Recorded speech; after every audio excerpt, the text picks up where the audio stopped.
Judges chapter 6. The people of Israel did what was evil in the sight of the Lord, and the Lord gave them into the hand of Midian 7 years. And the hand of Midian overpowered Israel, and because of Midian, the people of Israel made for themselves the dens that are in the mountains, and the caves and the strongholds. For whenever the Israelites planted crops, the Midianites and the Amalekites and the people of the east would come up against them. They would encamp against them and devour the produce of the land as far as Gaza, and leave no sustenance in Israel, and no sheep or ox or donkey. For they would come up with their livestock and their tents. They would come like locusts in number. Both they and their camels could not be counted, so that they laid waste the land as they came in. And Israel was brought very low because of Midian, and the people of Israel cried out for help to the Lord. When the people of Israel cried out to the Lord on account of the Midianites, the Lord sent a prophet to the people of Israel, and he said to them, "Thus says the Lord, the God of Israel, I led you up from Egypt and brought you out of the house of slavery, and I delivered you from the hand of the Egyptians and from the hand of all who oppressed you, and drove them out before you and gave you their land. And I said to you, I am the Lord your God. You shall not fear the gods of the Amorites in whose land you dwell. But you have not obeyed my voice." Now the angel of the Lord came and sat under the terebinth at Ophrah, which belonged to Joash the Abiezrite, while his son Gideon was beating out wheat in the winepress to hide it from the Midianites. And the angel of the Lord appeared to him and said to him, "The Lord is with you, O mighty man of valor." And Gideon said to him, "Please, my Lord, if the Lord is with us, why then has all this happened to us? And where are all his wonderful deeds that our fathers recounted to us, saying, 'Did not the Lord bring us up from Egypt?' But now the Lord has forsaken us and given us into the hand of Midian." And the Lord turned to him and said, "Go in this might of yours and save Israel from the hand of Midian. Do I not send you?" And he said to him, "Please, Lord, how can I save Israel? Behold, my clan is the weakest in Manasseh, and I am the least in my father's house." And the Lord said to him, "But I will be with you, and you shall strike the Midianites as one man." Gideon replied, "If now I have found favor in your eyes, give me a sign that it is really you talking to me. Please, do not go away until I come back and bring my offering to set before you." And the Lord said, "I will wait until you return." Gideon went inside, prepared a young goat, and from an ephah of flour he made bread without yeast. Putting the meat in a basket and its broth in a pot, he brought them out and offered them to him under the oak. The angel of God said to him, "Take the meat and the unleavened bread, place them on this rock, and pour out the broth." And Gideon did so. Then the angel of the Lord touched the meat and the unleavened bread with the tip of the staff that was in his hand. Fire flared from the rock, consuming the meat and the bread, and the angel of the Lord disappeared. When Gideon realized that it was the angel of the Lord, he exclaimed, "Alas, sovereign Lord, I have seen the angel of the Lord face to face." But the Lord said to him, "Peace, do not be afraid, you are not going to die." So Gideon built an altar to the Lord there and called it, "The Lord is Peace." To this day it stands in Ophrah of the Abiezrites. That same night the Lord said to him, "Take the second bull from your father's herd, the one 7 years old. Tear down your father's altar to Baal and cut down the Asherah pole beside it. Then build a proper kind of altar to the Lord your God on the top of this height, using the wood of the Asherah pole that you cut down, offer the second bull as a burnt offering." So Gideon took 10 of his servants and did as the Lord told him. But because he was afraid of his family and the townspeople, he did it at night rather than in the daytime. In the morning, when the people of the town got up, there was Baal's altar demolished, with the Asherah pole beside it cut down, and the second bull sacrificed on the newly built altar. They asked each other, "Who did this?" When they carefully investigated, they were told, "Gideon, son of Joash, did it."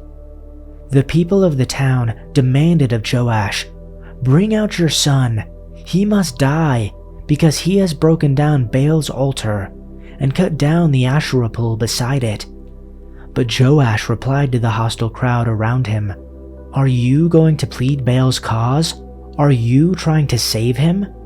Whoever fights for him shall be put to death by morning. If Baal really is a god, he can defend himself when someone breaks down his altar." So because Gideon broke down Baal's altar, they gave him the name Jerub-Baal, saying, "Let Baal contend with him."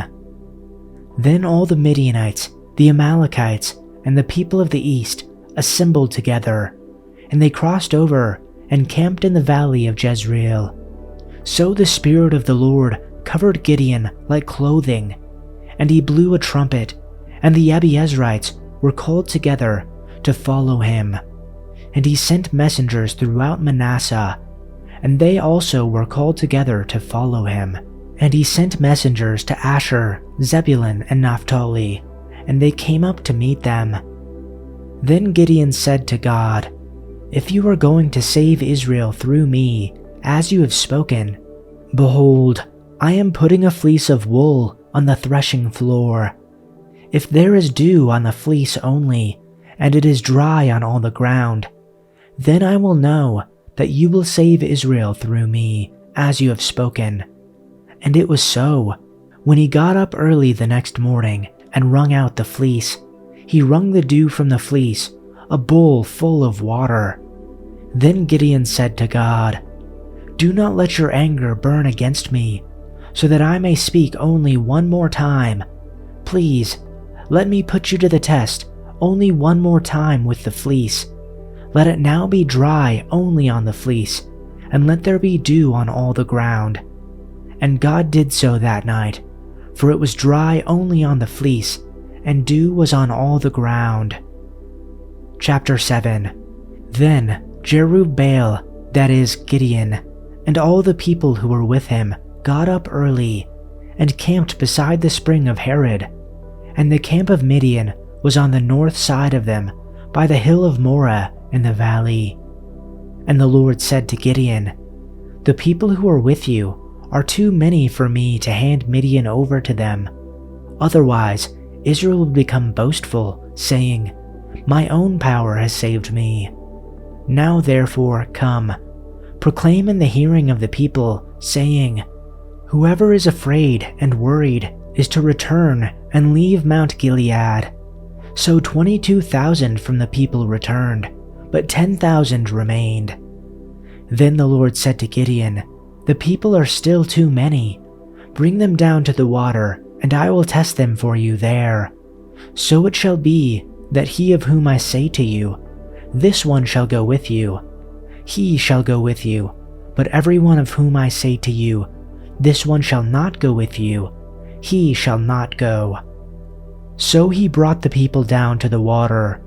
Then the Lord said to Gideon, "You shall put everyone who laps the water with his tongue as a dog laps in one group, and everyone who kneels down to drink in another."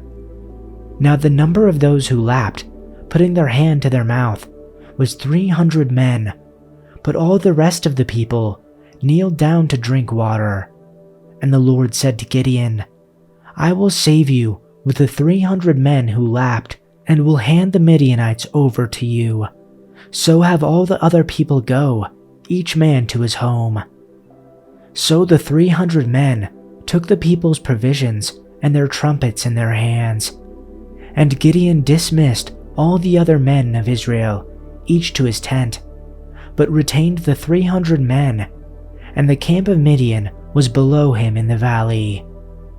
Now on the same night it came about that the Lord said to him, "Arise, go down against the camp, for I have handed it over to you. But if you are afraid to go down, go with Purah, your servant, down to the camp, so that you will hear what they say, and afterward you will have the courage to go down against the camp." So he went down with Purah, his servant, to the outposts of the army that was in the camp. Now the Midianites, Amalekites, and all the people of the east were lying in the valley as numerous as locusts, and their camels were without number, as numerous as the sand on the seashore. When Gideon came, behold, a man was relating a dream to his friend, and he said, "Behold, I had a dream. A loaf of barley bread was tumbling into the camp of Midian, and it came to the tent and struck it so that it fell, and turned it upside down so that the tent collapsed." And his friend replied, "This is nothing other than the sword of Gideon the son of Joash, a man of Israel. God has handed over to him Midian and all the camp." When Gideon heard the account of the dream and its interpretation, he bowed in worship. Then he returned to the camp of Israel and said, "Arise, for the Lord has handed over to you the camp of Midian." And he divided the 300 men into 3 units, and he put trumpets and empty pitchers into the hands of all of them, with torches inside the pitchers. Then he said to them, "Look at me and do likewise. And behold, when I come to the outskirts of the camp, do as I do.